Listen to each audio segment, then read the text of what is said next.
good job. They have a very tight-knit group there. I would say as little drama as possible.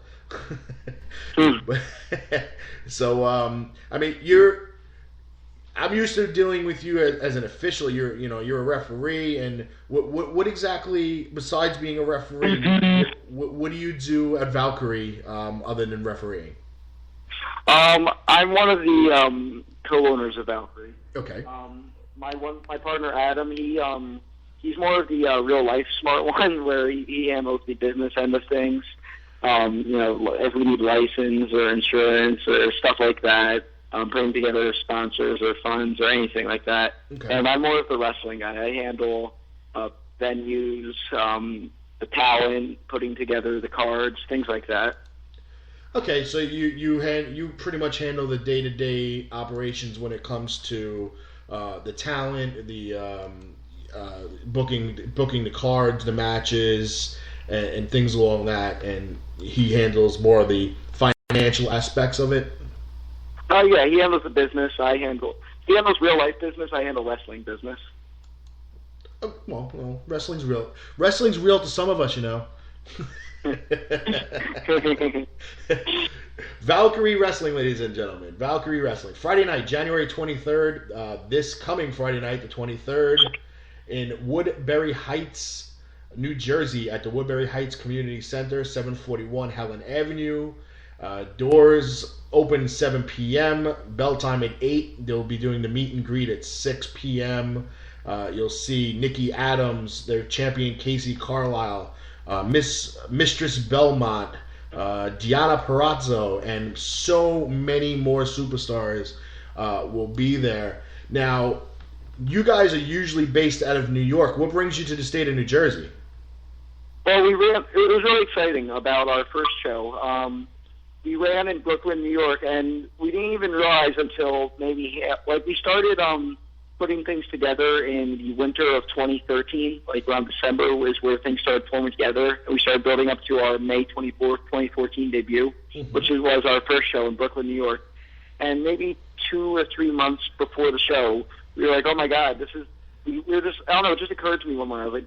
I was like, when was the last time women's wrestling, an all women's wrestling company, was in New York City?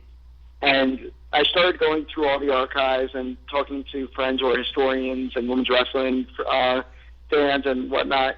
And we discovered that, to our knowledge, there was never a all-women's wrestling event in the city of New York up until ours, which was phenomenal. And not only on a stance of spreading women's wrestling and all that, but up until 1972, women's wrestling was banned in the entire state of New York. For over 50 years, up until 1972. And, we were the first all-women show after that ban. So we considered it a huge, not only, a successful wrestling event, but a civil rights victory, just having that first show. Yeah, that seems a little nuts. So we knew just from that first show, whether win, lose, or draw when it comes to how many people were there or whether we had another show, we were considered a success just because of that. But our first 3 shows were in Brooklyn, and the venue we were at, it was a great place to start at. But we wanted to try something a little bit bigger, hold more people, spread out to see how people would react to this outside of Brooklyn.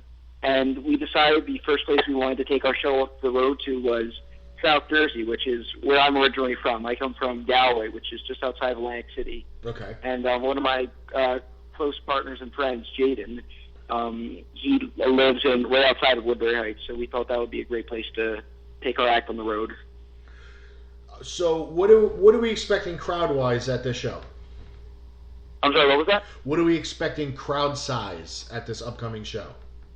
Hopefully sold out. We're Jaden, he's an expert on everything wrestling in South Jersey. He's optimistic. It seems like indie wrestling on a whole is on a bit of a surge. Not only indie wrestling, but pro wrestling in general is a bit of a uprise lately. Right. And wrestling in the Philadelphia, South Jersey area has always been, it's been a popular attraction.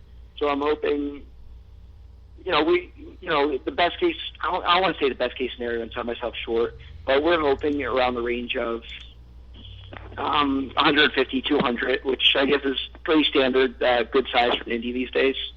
No, that's a good crowd. That means a lot of fans are going to be tight and close to the ring, kind of old school ways of doing it, and that's the way I like it. I mean, some of these places get these venues where they got 1,500, 2,000 plus, and you kind of lose the feel of the event when you're sitting 75 rows away from the ring. You kind of lose the. I don't know how your feeling is, but I feel like you kind of lose the luster. It's funny that you say that because I as a performer, I experienced the same thing. I've multiple times I've been in front of crowds that's 1,000, 2,000, 3,000 people, and just recently I did Jersey All Pro, which right. I think it was somewhere between maybe around 1,500 fans, and it was jam packed and it was amazing, but. It almost feels like you're performing inside of like a bubble or a vacuum. There's not that, and don't get me wrong, this isn't me knocking them. I thought that was an excellent show, and it was amazing, incredible experience to perform in front of those fans. And I can't wait to come back on March 21st with them at Rahway. But there's almost a sense of, for the performers in the ring, at least for me, a disconnection from the crowd. Almost, you're not targeting that one group of guys who you see is rowdy, or you're not targeting, trying to get everyone into it. It's just the crowd. It's almost like a living organism, like just a living, breathing thing that all reacts as one.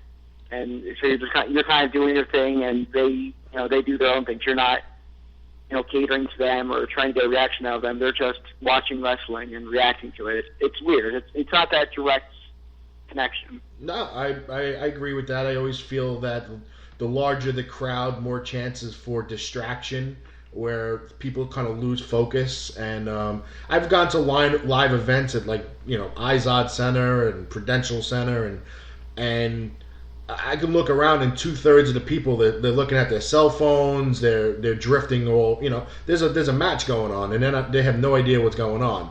But then if you walk down to floor level and the first couple rows, you can't get those people's eyes off the ring. They're glued, and I think that it's not even just wrestling. I think this happens in every professional sport and levels of entertainment, that the further away you are from the main attraction, just the more chances for you to get distracted. So I like the 200 people packed nice and tight, very close to the ring, where everybody has the same vantage view and they can all react to what's going on in front of them at the same time, and good or bad, whether they're cheering Nikki Addams or they're booing Nikki Addams, whatever she brings to the ring. I don't know, but we're gonna find out. I would say the most important thing with a crowd, it isn't always dependent on size. It's more dependent on if the group of people who are there, if they get it, if they understand, they're there to have a good time. Because coming up in the South Jersey, Philadelphia area, I love those fans, but sometimes they're not always there to have a good time. They're there to have a good time, but sometimes they're there to be, Philadelphia is known to have harsh fans, cynical fans. Of course. And sometimes their way of having fun is a bit negative. And not that I'm, being critical of them at all. That's what they pay money. That's what they want to do. But the type of fans who are, I'm trying to find a way to say it. Like, the closest thing I could say is if they're in on the joke. It's not really a joke, just more of if they understand things and they don't want to go along with what's happening and just immerse themselves completely. And they all act as one. Like I used to work with Beyond, and when they did their shows at Feet in Rhode Island, that was a bigger crowd, maybe 400 to 500. But they were in on the joke. They understood what was happening. Mm-hmm. They were there to have fun, and that's when it's really magical as a performer to experience that. Okay, we have we're going to enter our part of the questions where we have a fan interactive question, and this question comes from Bridgewater, New Jersey, courtesy of a Dan Crisp. So there was a match with CZW in Ohio between Greg Excellent and David Starr. And at some point during this match, those two wrestlers and yourself as an official were all lacking pants. What happened? Oh boy, that was a fun night. It was actually those are the type of moments that I really love, and I'm the type of referee. I don't like to be involved that much. I don't like to do comedy things. I like to treat it seriously, but every now and then I kind of let my hair down and join in on the silliness. And that was a match with three people in there: myself, Greg Excellent, and David Starr. We were all friends. It actually came up together on that road trip along with one or two other people. And and they're going to go in there and they're going to fight hard and they're going to be competitive, but they also want to have fun. And David Starr, he's the one I used to travel with. I think just about every weekend for maybe a year or two straight. And he's a very confident, even maybe a little arrogant performer. And Greg Excellent is someone who just likes to have fun. And so is David Starr. And I forget the exact order of events, but I know it came to the point where Greg Excellent or David Starr, someone wanted to show off, and maybe David Starr wanted to show off, and he took down his tights and he took down his little underwear, and then Greg Excellent always had, the performer that he is, took off his, and he had his little Greg Excellent underwear. So I figured, hey man, I better try to one up that. So now I was wearing pants. And I was thankful that night. I happened to be wearing Superman underwear. Wow. So it would be safe to say that we expect you to be fully clothed from the start to the end of the show Friday. Absolutely. I will be fully clothed at Valkyrie 4 Ragnarok on Friday, January 23rd. Do not let the fear that I won't be a deterrence or a thought that might enable you to not go. I will be fully clothed. We just sold 5 more tickets with that fact. Okay. Okay, so a question for Nikki. Nikki, how did you become a wrestler? Like, what made you decide that you wanted to become a professional wrestler? Well, I'm actually very fortunate. I've always shared the bond of wrestling with my father.